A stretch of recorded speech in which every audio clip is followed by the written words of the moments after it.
What are you even talking about? It's not their fault. You just need to go take a nap, sis.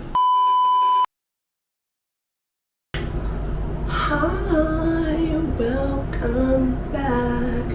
Hello from my staycation. You guys will see in another video, but I decided to take a few days off of work and check into a hotel. This is my me time, and I felt like this was the perfect time to do this well overdue video. It is an update to my previous 2 motherhood videos. The last one that I did was accidentally 2 years ago, so it's definitely time for an update. Before we do get started, please make sure you guys go and like, comment, subscribe, and thank you to all of the new members of our family. I just haven't really posted any videos to actually verbally come on here and tell you guys thank you, but y'all don't understand how much the love means to me. Y'all know I tend to get chatty and sidetracked, so I have notes that I like have things that I want, like my points that I want to hit.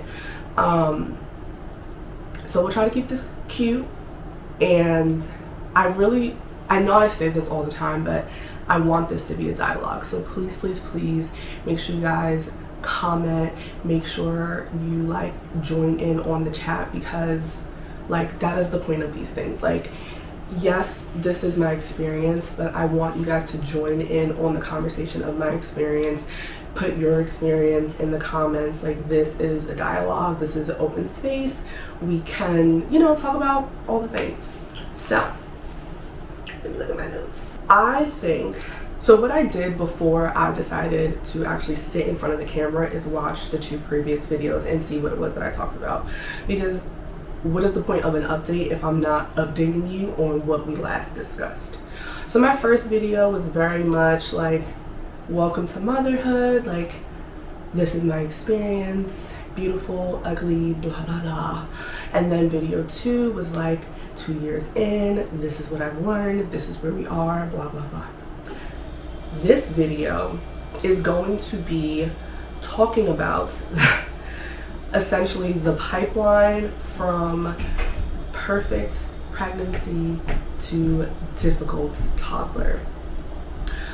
I want to be very clear. I love being a mom. I love my baby. I love. But this part of motherhood that I'm in, like the toddlerhood, raising a tot, like, you know, we had called them 3-nagers last year, but she's 4, and someone had told me once they're 4 and they're 5, it gets easier. Y'all lied. It has not been easier. It has actually been more difficult. I think the older that she gets, the more difficult that it gets to parent her. It's very important for me to acknowledge that being Kalia's mom, just take me out the equation. Being a parent in general, like, you try to explain things and you always talk about your kid, and like, it's like, oh, my kid this, my kid that. Kalia is an experience. You have to experience her to understand who she is and how she is, and I try my best to explain it as much as I can, but I really can't explain like her character. She is very smart, super intellectual. She can hold conversations and say and do things that someone that is 4 probably should not be able to do.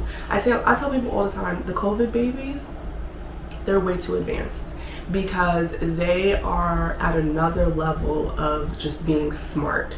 And I don't know if it was attributed to like us having to be home with them for, you know, a certain amount of time, because we were in the house. But something about those babies are different. Anyone who has a COVID baby will tell you, them babies are not like the babies that used to baby before, okay? So that being said, she's a very smart kid. Very smart kid. So much so that sometimes I forget that she's only 4 years old. There are a lot of instances where I can tell you that she has done something or said something that has like, what? Example, we have hit a very difficult patch where she's not listening. And it's not because she doesn't understand. I really just think we're in a very like test the water, defiant, figuring myself out, standing my ground. And I saw a video like a few days ago, and it was like, you know, you teach your kids all these, you instill certain things in them, right? And you want them to grow up to be, you know, this strong, independent, a very well-spoken, outspoken, to stand up for themselves. But then when they test you, it's like, what are you doing? Like, them testing you is like their first stage of trying to figure that out, trying to find themselves. And I get that, like in an effort to find herself, I try to, you know, be careful on how I answer things or how I deal with certain things. But then there's always like in the back of my mind, it's like, but you know better, right? So there was this instance where we were hitting a hot streak of just doing things that you know you're not supposed to do, not listening, all of that. And this was a Sunday, and Sundays, as you guys know, we do swimming lessons. So in the morning, we were leaving because since it's Sunday, she has to go to church, so she can't stay after to play. And I told her that, and she decided to, you know, it was time to go. And instead of like following me to the door, she stopped, she looks at the kids playing, and I'm like, come on, Clea, let's go, let's go. I'm calling her. Now I look stupid because my kid is just standing there and I'm calling her, and I can't yell at her, I can't hit her, I can't do any of these things that would be like sometimes like initial response to a kid blatantly not listening to you. And now you're embarrassing me in public. So I remember getting in the car and telling her, you're doing these things, you're embarrassing mommy, that's not fair. Later that night, she looks at me and she says to me, when I don't listen to you and you tell your friends and you tell your sister, that makes me feel embarrassed. Huh.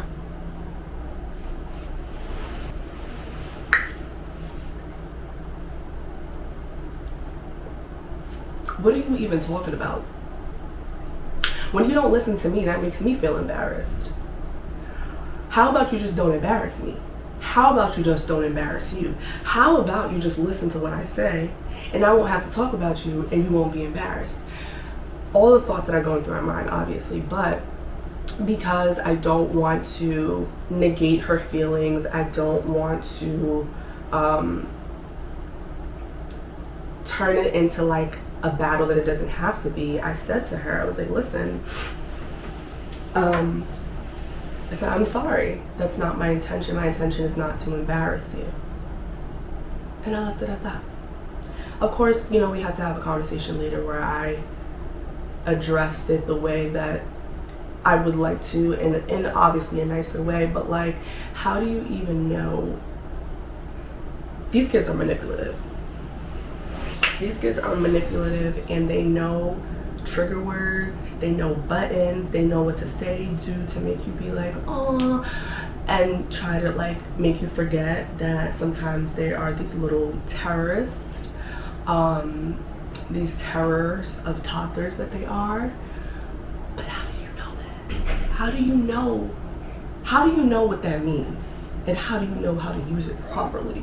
It has definitely been an experience. As I said, we are in this phase of just not listening.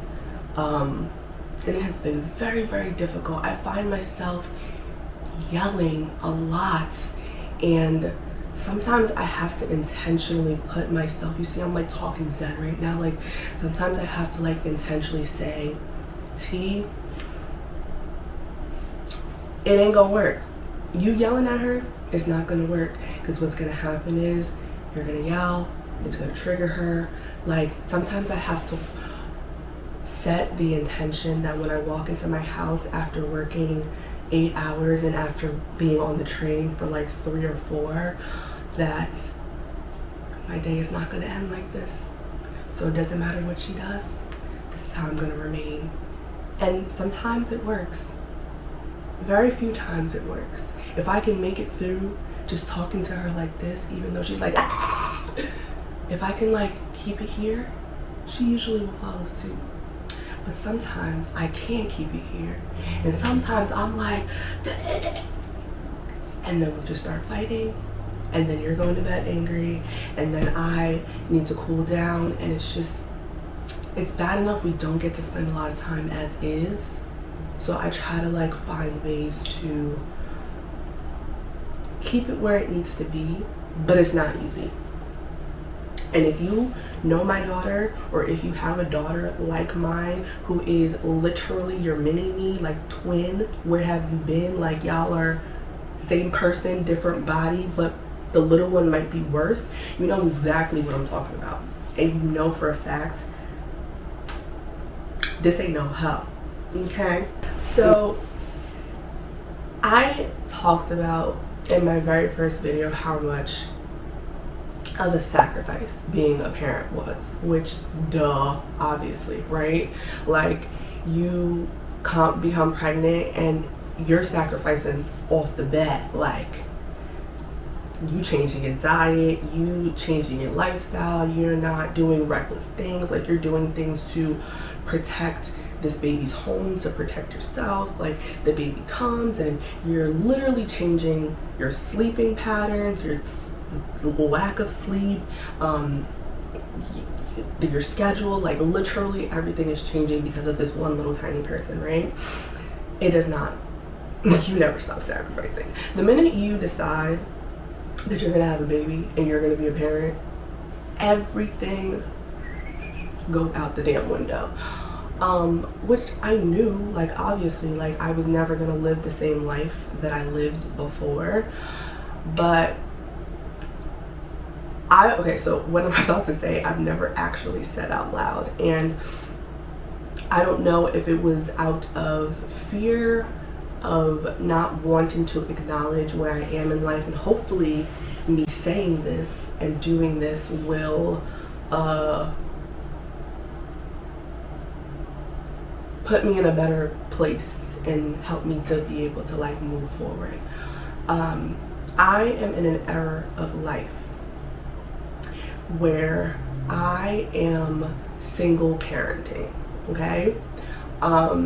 We have decided we just, you know, need to split ways for a number of reasons, but I do remember mentioning in one or several of my videos that parenting has strained my relationship, right? And at this moment, it's just not, we can't get it, we can't bring it together. So we have been parenting, co-parenting, which I never thought that was going to be my life. It's been very hard to like wrap my mind around that, but it is what it is. We can't change the past, we can only move forward, and that's what I am doing. So because that is where we are, the level of sacrifice that I have felt like I have experienced has been very heavy and very fast. And I literally am just in an era of like always having to figure it out. Now, I'm not saying that I am the only parent, but primarily she is with me like during the week, and those are like the heftier days, like schooling, work, like it's a lot to juggle. And I constantly find myself in this like never ending, I hate to say the word battle, but like battle of sacrifice. Like it's me versus her, and it sounds so bad to say that, but that's sometimes what it feels like.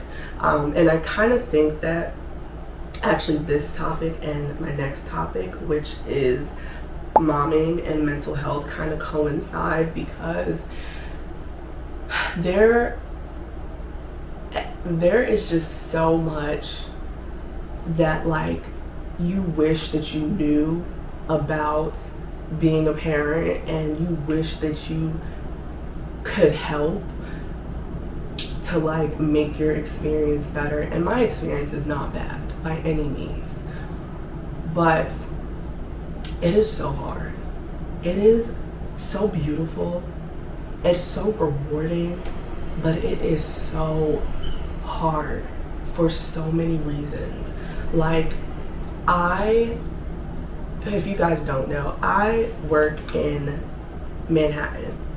I don't live in Manhattan. So my commute combined is probably minimum 3 hours, and that depends on the time of the day that I leave work. Because if I leave work at 5 o'clock, then I'm able to take an express train home, and I get home obviously much quicker. But if I leave before or after 5, there's only one express train. So then my commute just went back to the same amount that it was to get to work. So it's a minimum of 3 hours, right? I'm at work for about 7 or 8. I have gotten to the point where I've incorporated exercise into my life.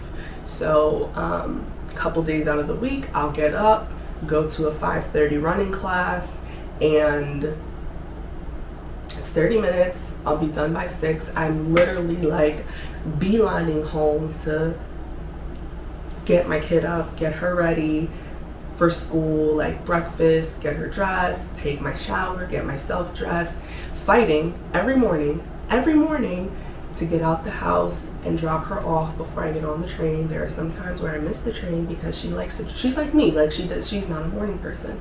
She drags her feet, and then like we get to it's always the same part of the morning, the brushing the teeth. And I've tried to switch up the routine and have her brush her teeth before she eats, but it's really come to the point where like it doesn't matter when. She's gonna find, if it's not the teeth, she's gonna find something else. She's gonna find something else to drag along and make it so much harder. My days are just so consumed with everything that has nothing to do with me. So that's why I find it very important to do my little 30-minute exercise, because the rest of the day is not for me. And that's nobody's fault. Like that's just my life right now. But it's very hard to like be the best version of a mom that you can be when you're trying to figure out how to be the best version of yourself.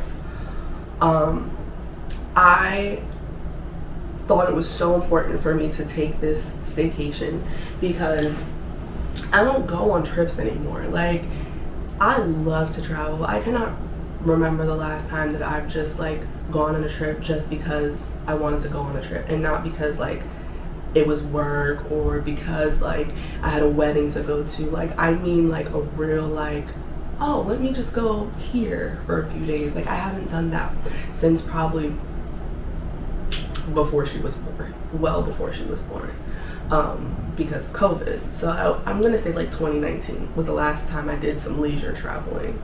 So I was like, I don't want to spend too much money because the economy, but I want to do something for me. And right before it was time to check in, there were so many things that happened that almost deterred me from coming here. And it was no one's fault. It's just the way that the cookies crumbled. But damn, like, can I have a moment for me? Like, I literally had a mental breakdown Saturday night because I was like, it didn't require a lot of planning, but I did this for me, and I can't even like, I almost didn't even get to come here. Like, and it seemed so dumb You know, like, it seems so minor, but like, I am a 24/7 mom. Like, I can't even go to the bathroom. Yesterday, I went to the bathroom, TMI, but I had to do a number 2.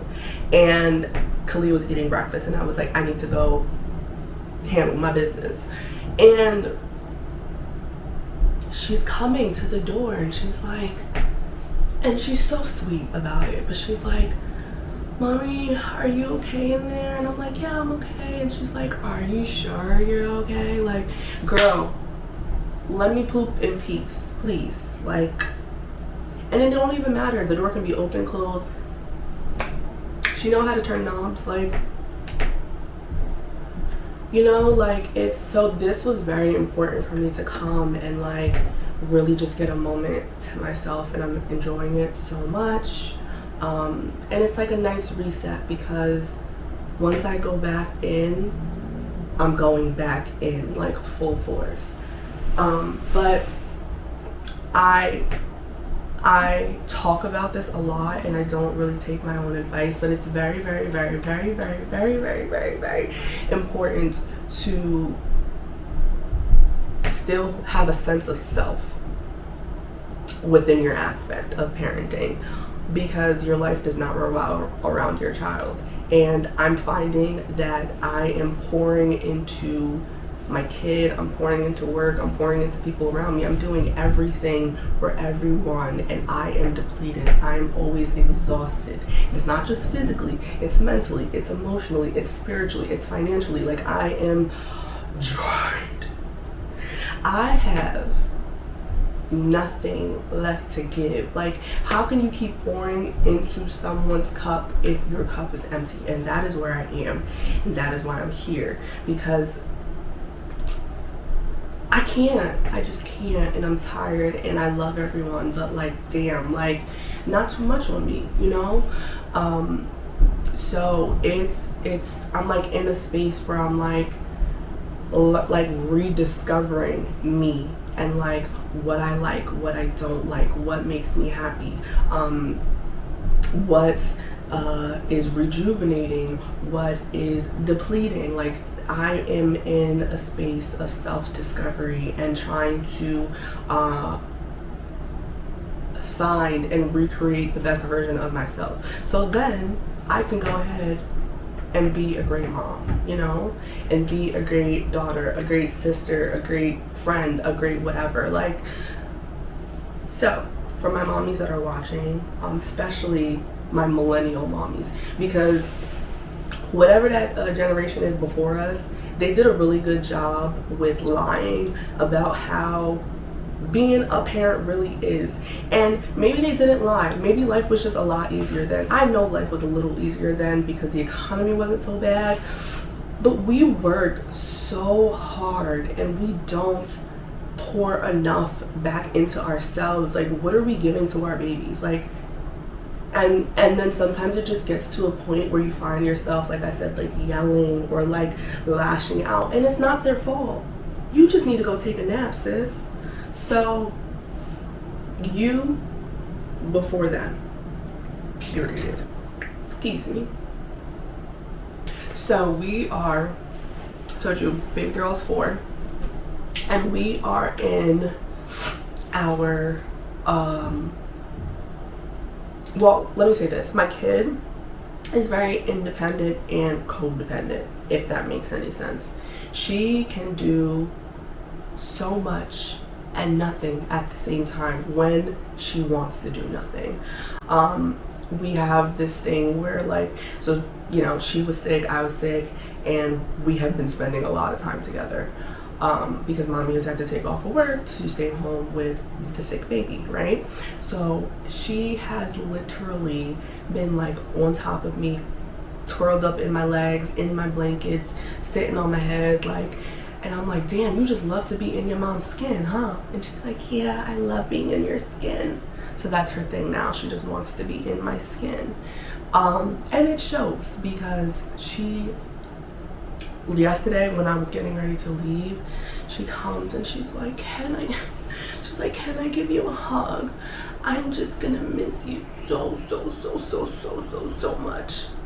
Girl, I'll be back on Wednesday. Please. Like, love you too, but back up, okay?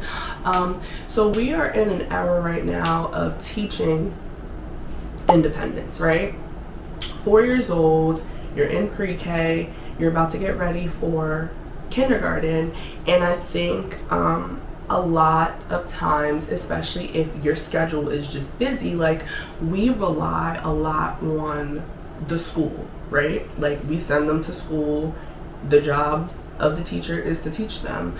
But when I was growing up, although that was true, like, my parents were very busy with like work and adulting, they did a really good job with making sure that I was learning outside of school. So I was like doing worksheets and workbooks and practice stuff at home. Like, it was to the point where like I was at certain grade levels and I already knew what was going to be taught before it was going to be taught. Like, I remember this one time my teacher was out. I think I was in like 3rd or 4th grade, whatever grade it is that you learn long division, and I already knew how to do that. And my teacher was out, and the substitute was like the head of the math department, and he gave us something within like multiplication or division to do. And I was like, I'm not doing this. Like, I already know how to do it. And obviously I got in trouble because like, just do it and like just be quiet. But like, that's what I want for her, right? Minus the getting in trouble part. Like, I want for her to be at a point where she already knows how to do things, or like she's being challenged at school because I'm taking the time at home to teach her certain things. So she has all the apps on her tablet or my tablet. We just recently downloaded ABC Mouse, which has been really good. We have all types of games where she's like tracing letters, numbers. We're doing sight word flashcards. Like, we're going to kindergarten. I don't remember this being a thing when I was 5, but apparently the kids get evaluated before they start like real school.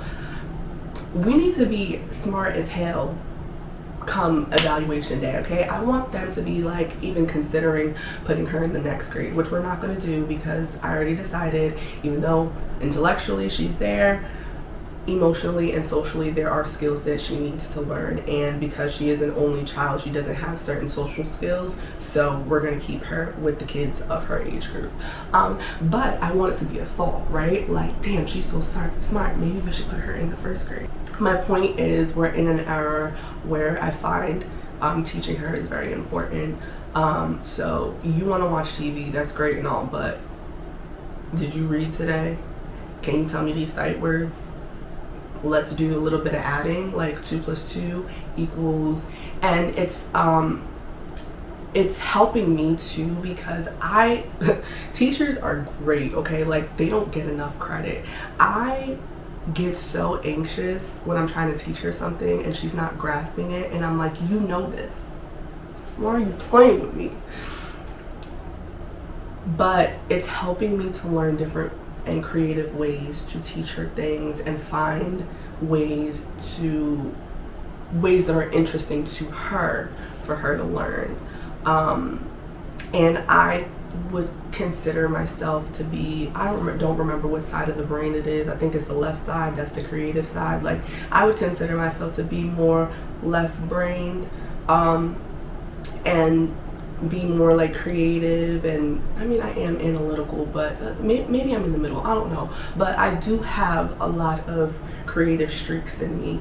But this is helping me because for a very long time, especially in work, even though I work in fashion, I've been very analytical in the jobs that I've been doing. It's been numbers, it's been selling, it's been like figuring out how I'm going to get to the next goal, how I'm going to catch the next bag. Like, but now I'm getting to tap more into my creativity, which is very fun for me, and it's making me feel nice and cozy and warm on the inside. So if you're able, I know I have a couple like work from home mommies, stay-at-home mommies, and then, you know, everyone is out grinding, working 2 full-time jobs, because being a parent is a full-time job. Don't let them tell you otherwise.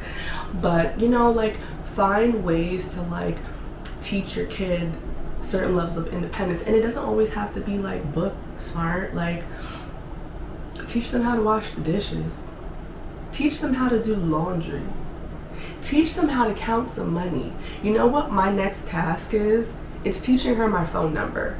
So if there's an emergency and it might be somewhere where, you know, an emergency contact list isn't there, she can say, that's okay, my mommy's phone number is, you know what I mean? Like, teach them life skills so that they can be the best person that they can be, because a lot of y'all parents drop the ball.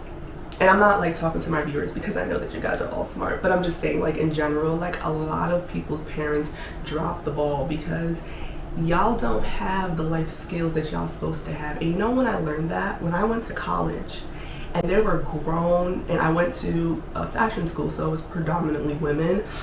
There were a lot of women who couldn't cook, who couldn't clean, who couldn't do laundry. And we're not doing that. We're not raising codependent adults, okay? We're raising these kids to be the best versions of themselves so they can go out and make a better world than the crap world that we live in.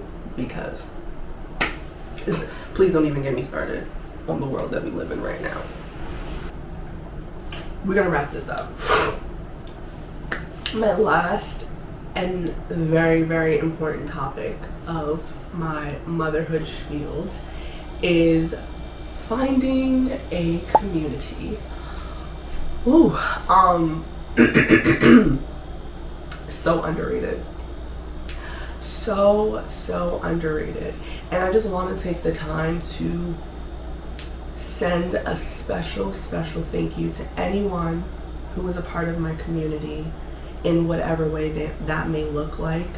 Anyone who, yes, checks on my child, but also checks on me, like, make sure that I'm good. Like, that goes such a long way. It goes such a long way. I have 2 people in mind in particular, 2 different friends. I mean, my family's great. I live with them, you know, like, whatever. Not like whatever, like they don't count, but, you know, I see them often. But I have 2 friends that serve 2 different purposes in life, right? One is more local. She is amazing. Like, she will sense that I'm having a moment, like, we can vent, we can cry, we can talk about things, and then she'll be like, you want to go get dinner? You want to go get a drink? Do you want me to take her? Like, she has dogs, so we're getting over the hump of Kalia being afraid of the dogs. But she's like, you want me to, like, she gets it, you know, like, she isn't a parent, but she still understands the need for me to, like, have my moments, right? And then I have another friend. Oh my gosh, she's amazing. Like, she's a mom, she has kids, she stays at home with her kids. So we have 2 different spectrums of mommy time and mommyhood. But that means nothing. It is just as difficult. Anyone who tells you that, like, being a stay-at-home mom is easier than being a working mom or vice versa, like, you don't really understand it. You don't get it. And maybe this ain't for you. Like, they are 2 very difficult aspects of being a parent, and there are pros and cons to both of them. I, for a very long time, was like, I want to be at home, I want to be at home, I want to be at home. And then, like, there are times where we spend an extended amount of time together because, like, sick, weekend off, date, like, whatever. And I'm like, oh no, I'm cool off you. I'm real cool off you. Like, you just made me yell at you all day. I got high blood pressure because, oh no, I'm cool off you. But then there are moments where I'm like, damn, like, I really miss my kid, like I want to spend more time with my kid. Like, so it's not to say like one life is better or easier than the other, they're both very hard. But with this friend, we have such a great dynamic that we don't talk on the phone because like who has time for that, right? We send voice notes and we call it our podcast. It might be like 5 minutes, it might be 10 minutes, it might be 15 minutes, and it could be like a recap of like the day before, like it could be a venting session. It's whatever we need in that moment. And a lot of times it's them kids, okay? Like them kids, because like we love our kids, we love our babies, we would do anything for our babies, we would go to the end of the world and back for our babies. But the babies don't be easy on us. The babies make it very difficult sometimes, and the babies really make me want to like punch air, right? Because you can't punch them. There's a lot of like emotion, like there are just days that are harder than others, and it's so nice to have someone to just like let it out without any judgment, and sometimes there's nothing to say, you know, like sometimes you just need to know that there's someone that's hearing you. So that is what I really truly appreciate about our friendship. And then obviously like there's the family piece. Like my family is just great with her. Like they love her, they, you know, will do anything for her. Like apparently when mommy's not home, she is this perfect little angel. So, you know, even though I didn't really want to leave her with mom because mom always watches her, mom is not going to get the experience that I get, because she knows how to listen to grandma when mommy's not home. It's just when mommy's not home, that's when she's going to show out. But I'm so grateful for my community, and all of this is to say it's important to find yours. I've thought about looking for mommy Facebook groups and like finding like mommy clubs that are local to me, and like finding mommy friends that are within my age bracket and her age bracket, to have someone who is more local, you know, someone for her to play with other than the kids at school. It's community is so important. And for a long time I felt really alone, and it's not because I didn't have help, it's because I didn't have support in the way that I needed. And I can't really describe what that support was. I think the support was more so for me than it was for her or for us, because regardless, like Kalia is good. Kalia is always going to be taken care of. Like something could happen to me today and I won't have to worry about her. She is going to be good regardless. But I think the support was for me. And for a very long time, I didn't feel like I had that support. And I feel like I'm finally at a place right now where I am being seen and acknowledged in the space of motherhood that I am in. And like even still, like, you know, my long distance friend sent me a message, and she was like, you know, like, because our kids were sick at the same time, and the difference was she's home with the kids so she can keep a close eye on them, but I work, you know, so if Kalia is sick and I have to, please don't judge me, but if I have to dope her up on medicine and send her to school because I don't have anyone to watch her, like that's a choice that's going to sit with me all day, because why couldn't you just stay home with your kid? You know what I mean? Like it's one of those things that seems like so like no-brainer, but like that's not always the case, that's not always the option. And she had sent me such a beautiful message, and she was like Tits, she was like, I commend you, like you do what you have to do, like to take care of you, to take care of your daughter, like, you know, like she needs nothing, like she wants nothing. Like you can look at her and tell like she is well taken care of, she is beautiful, she is smart, she is this, she is that. Like you are an amazing mom, you're an amazing woman, and like that's a lot for me to take in and to accept and to appreciate, and to see that someone sees me. And it doesn't happen often. Like I don't go around like looking for flowers or looking for people to tell me these things, but it is really nice to know it. And I am really appreciative of my community for always making sure that I know it and for telling me when I need it most. So all of this long-winded roundabout, you know me, I get to talking and I can't stop, but all of this to say, it is very, very important to find a community. So like I said, whether that be finding a Facebook group, you can find like local mom clubs in the area, reaching out to other moms that you might know personally. To me, it seems a little better if they are in the same like level of mommy as you.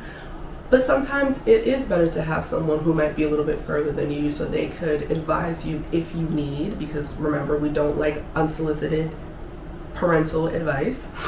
You know, like for advice or coaching or just like a ear. And it's not just like mom friends. Like I said, one of my best friends is not a mom, but she still gets it. Like she still, I think because she has so many friends that have kids, she has seen momming at different levels. Like I have, you know, one of the younger kids of her bunch of, you know, nieces and nephews, but she gets it. Like she knows the signs of a mom that like might need a break or might need a moment or just needs to like let it off. So I appreciate anyone who is in my community and has given me the space and the opportunity to be myself so that I can be the best version of a mom to Kalia. So thank you. I love you guys. So that pretty much wraps up this long recap of motherhood. Hopefully I didn't forget anything. Let me, I don't know. If I forgot something, it'll be in the next recap. Thank you so much for watching. Please make sure you are liking, commenting. Please, guys, like let's talk. Like let's talk. I want to talk to you guys. Please, I don't want to be talking to myself. But you're sharing the videos, you're subscribing. Make sure, like, if you are a mom, if you're new here, find other mommies to share this with. Like, you know, like, I find it's very helpful to share our experiences, and I wish that more people would have done it when I needed it. And maybe I could, you know, maybe I just wasn't using YouTube right. But I think we are in an age and in an era where people are more vocal about certain things, and that's important because we are in a time where we need each other for whatever reason. So please share your experiences as well in the comments. Share this video with someone who you think might need it. Thank you so much for watching. I will see you guys in the next video. Love you. Bye.